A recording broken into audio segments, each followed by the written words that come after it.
বন্ধুরা আমরা প্রত্যেকেই জানি এই সময় ইসরায়েলের মধ্যে কি পরিস্থিতি হয়ে রয়েছে। এখনো লাগাতার রকেট ফায়ারিং জারি রয়েছে, আর অন্য দিক দিয়ে ইসরায়েল এখনো অনবরত এয়ার স্ট্রাইক করছে, কিন্তু সিচুয়েশন আরো বিগড়ে যাচ্ছে। ওদিকে যদি আমরা দেখি মিলিটারি মোর্চায় তো ইসরায়েল এখনো জবাব দিচ্ছে, কিন্তু দুটো মোর্চা এমনও রয়েছে যেখানে ইসরায়েল ভীষণ খারাপভাবে পিছিয়ে পড়েছে। প্রথমটা হলো ইনফরমেশন ওয়ারফেয়ার আর দ্বিতীয়টা হলো ডিপ্লোমেসি। যদি আমরা ইনফরমেশন ওয়ারফেয়ারের কথা বলি তাহলে আপনারা হয়তো দেখে থাকবেন ভারতেই যেখানে কখনো ইসরায়েলের জন্য সমর্থন জাহির থাকতো সেখানে ইসরায়েলের বিরুদ্ধে কত বেশি পোস্ট হচ্ছে। এছাড়া অ্যারাউন্ড দ্য ওয়ার্ল্ড যদি আপনি দেখেন তবে ইউরোপেই দেখতে পাবেন ইসরায়েলের জন্যই সিম্প্যাথি জেনারেট হচ্ছে না, যেটা প্রথমে হতো। আর আপনি টুইটার, ইউটিউব এবং অন্যান্য সোশ্যাল মিডিয়ায় দেখতে পাবেন অনেক পশ্চিমী দেশে এরকম এমন কিছু বিষয় ট্রেন্ডিং হচ্ছে যেগুলো অ্যান্টি ইসরায়েল, আর এগুলো ইসরায়েলকে ভীষণই হার্ট করছে। কারণ আগে এরকম অনেক ইউরোপিয়ান দেশ ছিল যারা নিজে জনতাদের ভাবনাকে মাথায় রেখে ইসরায়েলের সঙ্গ দিয়ে দিত, কিন্তু এইবার ওই ভাবনায় ইসরায়েল জেনারেট করতে ব্যর্থ হচ্ছে, বিশেষ করে ইউরোপীয় দেশে। দ্বিতীয় বিষয়টা হলো ডিপ্লোমেসি। আপনারা সবাই জানেন ইসরায়েলের কাছে এখন এই সময়ে কোনো পার্মানেন্ট প্রধানমন্ত্রী নেই, তাই এক্ষেত্রে যে ডিপ্লোমেসির মোর্চা রয়েছে সেখানে বড় রকমের ধাক্কা খাচ্ছে ইসরায়েল।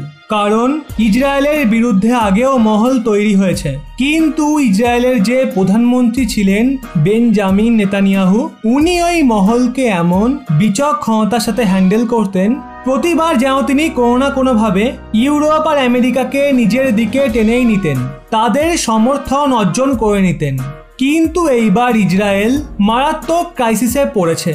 উদাহরণস্বরূপ আপনাদের বলি, এই সময়ে ইউরোপের মধ্যে যে অ্যান্টি ইসরায়েল সেন্টিমেন্ট রয়েছে সেটা অল টাইম হাইপার। বিশেষ করে ব্রিটেনের কথা বললে তো ব্রিটেনে লিটারেলি প্রদর্শন হচ্ছে ইসরায়েলের বিরুদ্ধে, তাও আবার বড়সড় ভাবে। এই করোনা সংকটের মধ্যে ব্রিটেনের যে সরকার রয়েছে তাছাড়া যে ইউরোপিয়ান সরকার রয়েছে তারা সেই প্রদর্শনকে, ওই অ্যান্টি ইসরায়েল সেন্টিমেন্টকে থামানোর জন্য কিচ্ছু করছে না। তাই এক্ষেত্রে ইসরায়েল ভারতকে এটা বলতে পারে যে আপনাদের ইউরোপে অনেক বড় বড় বন্ধু রয়েছে যেমন ফ্রান্স, ব্রিটেন প্রমুখ, তাদের একটু বলুন যেন তারা আমাদের সাহায্য করে। এছাড়া আরো একটা বড় জায়গা রয়েছে যেখানে ভারত ইসরায়েলকে অনেক বড় সাহায্য করতে পারে, আর সেটা হলো ইউনাইটেড নেশন। এটা অনুমান করা হচ্ছে আগামী কিছু সপ্তাহে ইসরায়েলের বিরুদ্ধে একটা বড় রেজুলেশন আসতে পারে সংযুক্ত রাষ্ট্রে, যার ফলে ইসরায়েল সমস্যায় পড়তে পারে। তাই এক্ষেত্রে ভারত ইসরায়েলকে সাহায্য করতে পারে। কিভাবে? তো দেখুন, এমন অনেক দেশ রয়েছে যাদের নির্বাচনকে ভারত ইনফ্লুয়েন্স করে। এক্ষেত্রে ভারত এখানে অনেক দূর পর্যন্ত ইসরায়েলকে সাহায্য করতে পারে, কিন্তু প্রশ্ন ওখানেই ওঠে যে ভারত কি ইসরায়েলকে সাহায্য করতে চায়, নাকি ভারতের সাহায্য করা অবশ্যই উচিত? এর ফলে ভারতের কোনো লোকসান হবে না তো? এগুলো সবচেয়ে বড় প্রশ্ন।